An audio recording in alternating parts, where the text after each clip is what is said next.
Steve and Jill here. Happy Friday. Welcome to the Land Academy Show, entertaining land investment talk. I'm Stephen Jack Butella. And I'm Jill DeWitt, broadcasting from sunny Southern California. Today, Jill and I talk about how it's not about the money, but it's really about the money. Hey, today's episode of the Land Academy Show is brought to you by landtank.com, where you can get your stuff financed. Where'd that come and we from? happen to own the company. I know it's not in the script. Oh. I'm trying something new. Okay. Trying to sound professional. Well, I have one at the end. I have a different announcement for a different company. So well, we can do it at the end. The extra will be sponsored by a different person. These are all self-sponsorships. These are all our companies. So my thing about it's not about the money, but it's about the money. This is a total Captain Obvious moment. That's what I have to say. You know, I don't want you to learn this lesson, kid, but I want you to learn this lesson, kid. Well, you know where it came from for me is there's just a lot of people that say, look, you know, I'm really not doing this for the money. I really enjoy it, and it's my hobby, and I'm putting it's about the money, man, okay? Before we get into it, let's take wait a minute, Steve. You could say that about Land Academy. What are you talking about? You're talking out of both sides of your mouth again. Oh, you always say Land Academy is not about the money. You know what? It's not about the money, but I'm not going to write a check every month for it either. So it's a little bit about the money. I understand. Before we get into it, let's take a question posted by one of our members on the landinvestors.com online community. It's free. You know how nice it is. Actually, it's times like this where I don't have to say anything. You're having a conversation with yourself, and you actually cut yourself off. You actually correct yourself. You actually kind of scold yourself. It's kind of nice. I can just kind of sit back and watch. Sit back and watch your man fail.com. It's like the devil on one shoulder and the angel on the other shoulder. Okay. Jason asks, I'm new and in the process of getting ready to send out my first mailer, and I'm trying to tie up all the loose ends before I do so. I have decided that I will hire a phone service to take my calls, as I'm looking to scale this and would rather allocate those resources elsewhere. My question around this is, should I take the calls for the first couple of mailers so that I can get a better feel for things, or start out right away with the phone service? I feel that there's a value in taking those calls, but I also feel that there's a value in consistency. I would rather start with one number on the first batch and always have that phone number moving forward. Please let me know your experiences, as I'm hoping to move one direction or the other by the end of the week. May I go? Yes, this is your area. Okay. Number one, first of all, yes, whatever phone number you pick one that you can own, keep it forever. As you move, you had different cell phones, different phone services, maybe you do it in-house someday, who knows? And you can just have that number ported in wherever it is so no one knows that it's going a different way. So, and whatever phone service that you end up hiring and using, they will be able to accommodate that. So this is a thing like Google Voice, that's not the case. You know, that's a whole separate thing. So you want to get a phone number and be able to do that. Okay. Number two is, I'm not too worried about who's answering the phone, whether it's you or a service. I just want somebody answering the phone. So if you have a full-time 9 to 5, Monday through Friday job, please get a phone service right there. That should be the deciding factor. If you don't have that, or you work, maybe you bartend at night and you have all day during the day, like your normal business hours, or, during the day, and you can't answer the phone, then you should, answer the phone if you can. And if it makes financial sense, I mean, that's the other thing to think about. Can you afford a service? So that's my thoughts. So keep the phone number, hire a service as soon as you can, and or make sure somebody's a live body can answer the phone. It doesn't necessarily have to be you two. You don't need to get the feel for it. You know why? They're all recorded. You can listen to them, A. B, you listen to me on the phone because you have our programs. You know what those calls sound like. And C, you're still having that interaction with the sellers, because all those calls that come in, whoever's answering the phone, say it's Pat Live or something like that, they're logging all those for you, and then you are the one that's calling them back, and then you're establishing that relationship with them. So you don't have to do it right off the bat. We have several. This is Good question. exactly what happened 2 weeks ago on our advanced member call. Every Thursday, at 1 o'clock, there's 20 or so people in the Land Academy group that send out tens of thousands of letters every month. And so we get together, all of us, and Jill and I, and we talk about stuff. And this came up. This topic came up. This is the topic. Are you guys, I asked the question to this advanced group because we're sending so much mail out. Do you see it saturated anywhere, or do you see this? And a member piped in immediately and said, no, it's not saturated at all. And even if it was, the vast majority of the people aren't answering their phone call, and that's the reason. He said, because there's a lot of people who send mail out. You know, I talk to the sellers and ask them, have you gotten any other offers? And this is what they say, the seller. Oh, yeah, I've gotten several offers in the last several months, but you're the only one who's ever answered the phone or called me back. Or put a number on it, too. Jill's, indeed, your response rate on your mailer will double if not better. How many properties? If you answer the phone on the first ring. Have somebody answering the phone. And then, by the way, if it's you and there are missed calls, this comes up often too. People have said, hey, there's a missed call. They didn't leave a message. I call them back. Absolutely call them back. Call them caller ID calls. Mm-hmm. You see what the number is? Call them right back. So when you can, call them back. It's like, hey, I just got home from work and I got a missed call. I know I sent out some offers in your area, or just, you don't even have to say that. Just say, hey, I just got home from work and I saw I had a missed call, and I am wondering if you got a letter from me that I want to buy your property. And that way it's kind of vague too. They don't need to say I sent out, 3,000. You want them to kind of feel a little bit special. Like, I said, did you get a letter from me? And they're going to go, oh yeah, as a matter of fact, I did. As a Land Academy member, you get a substantial discount for patlive.com because you're part of our group.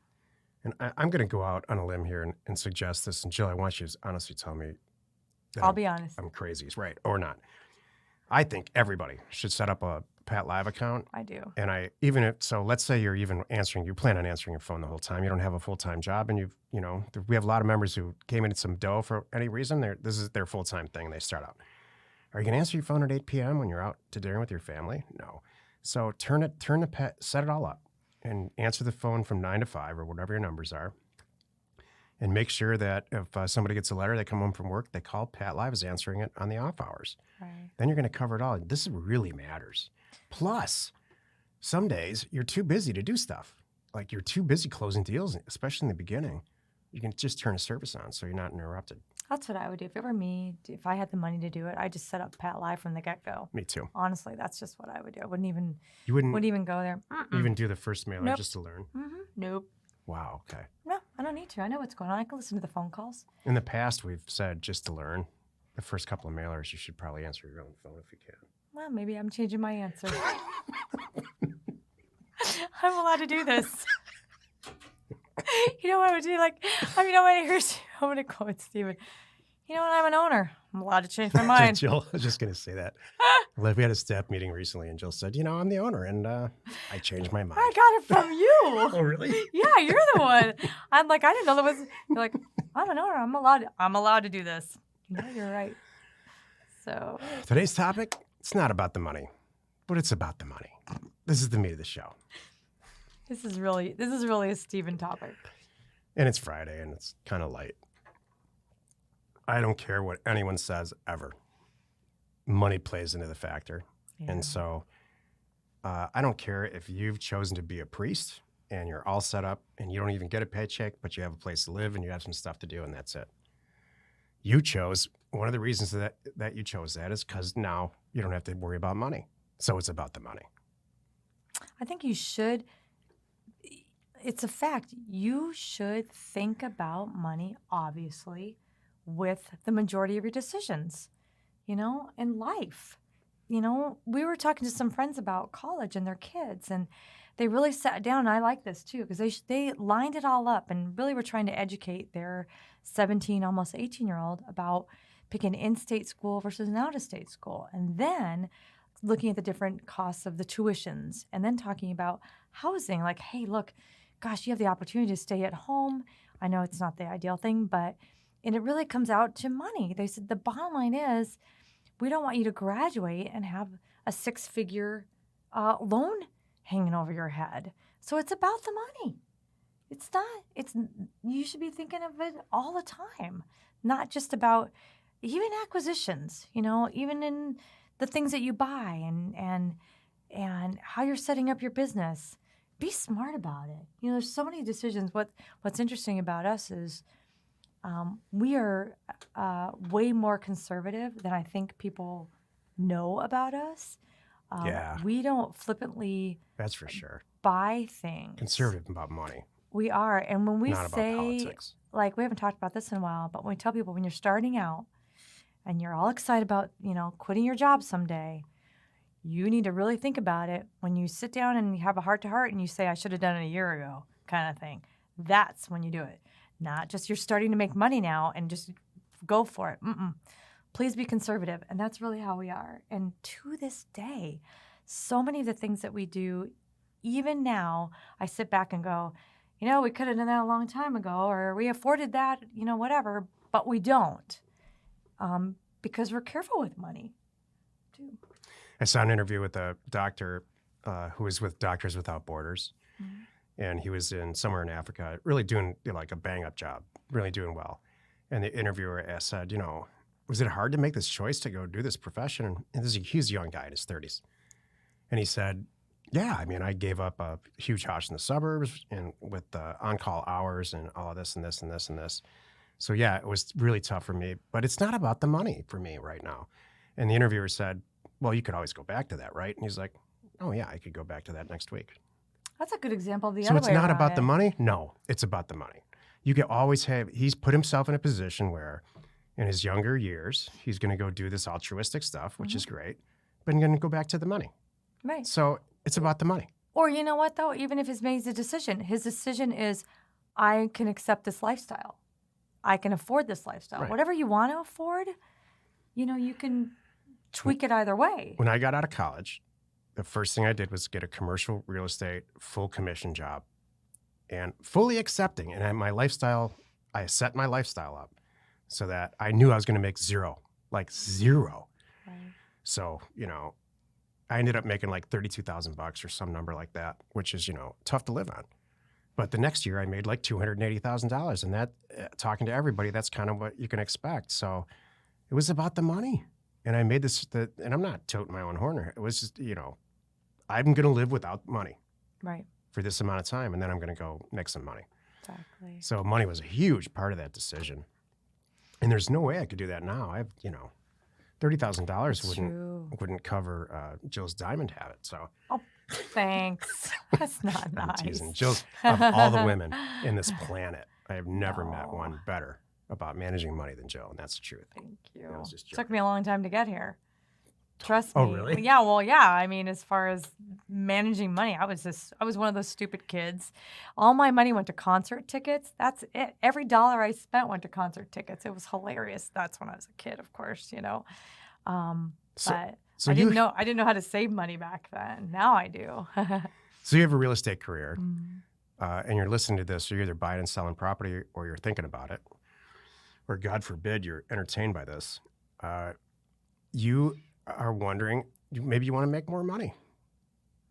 You know, I'll tell you, this is how you do not make money in real estate. Find a property, buy it, and then try to resell it for as much as you possibly can. Like, so to get all of it, get all of it out, so to speak. Yeah. That's absolutely not how to go about doing this. Send out mail, get a consistent acquisition deal flow going in, Right. And make 10 to 20, maybe $30,000 per property, and get the machine moving so that you're doing 10 of those a month. Now you're making $3 million a year, and you're going to turn around and say, I can't believe it. Right. So If you want that. it's about the money. Well, I It's still absolutely believe about that the money some there. people, but for some people, they want to make $100,000 a year. Seriously. And that's I fine. My believe point is, that. don't maximize all the transaction value, because you'll end up really frustrated. Maybe even $50,000 a year. I don't know. Maybe this is a side gig for some people. Whatever it is, everybody has their own level. Yeah. I think, but at the end of the day, you know. When someone says it's not about the money, this is the end of it. When someone says, I hear this on TV or anywhere, it's really not about the money for me. It's absolutely about the money. Especially when they're sitting there on CBS Good Morning and they're talking about their book. Yeah. Is that what you mean? You're sitting on a talk show about a book you just wrote that's not about the money? Or here's another one that cracks me up. All proceeds, all net proceeds go to charity. Oh. That means my salary came first? Yeah. Yeah. The thing grossed $1 million. My salary's $990,000. So we sent all the net proceeds, $10,000 to charity. That's pretty darn funny. Okay. You have anything else you want to add on this? No. Okay. No. We know your time's valuable. Thanks for spending it with us today. Join us in the next episode. Well, join us for another interesting episode next time.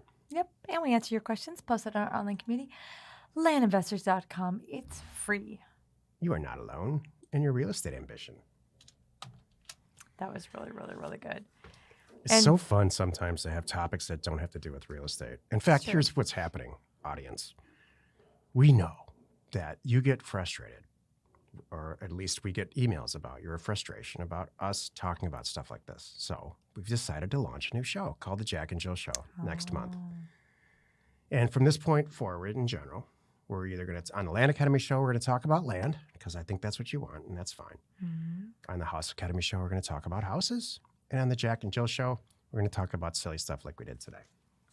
Okay. And to wrap it up, today's show is brought to you by Offers to Owners. No, but seriously, today is the last day that you get. Today's the last day to take a special advantage of the offer coming from Offers to Owners. All orders over $500 get 10% off. No limit. You can do as much as you want, as many orders as you want. Just they got to be over $500, 10% off. Check out offerstoowner.com. Every single order is 10% off. Yep. Wow. I know. Like 10% off the top. Yep. Wherever you are watching or wherever you are listening, please subscribe and rate us there. We are Steve and Jill. Information and inspiration to buy undervalued property.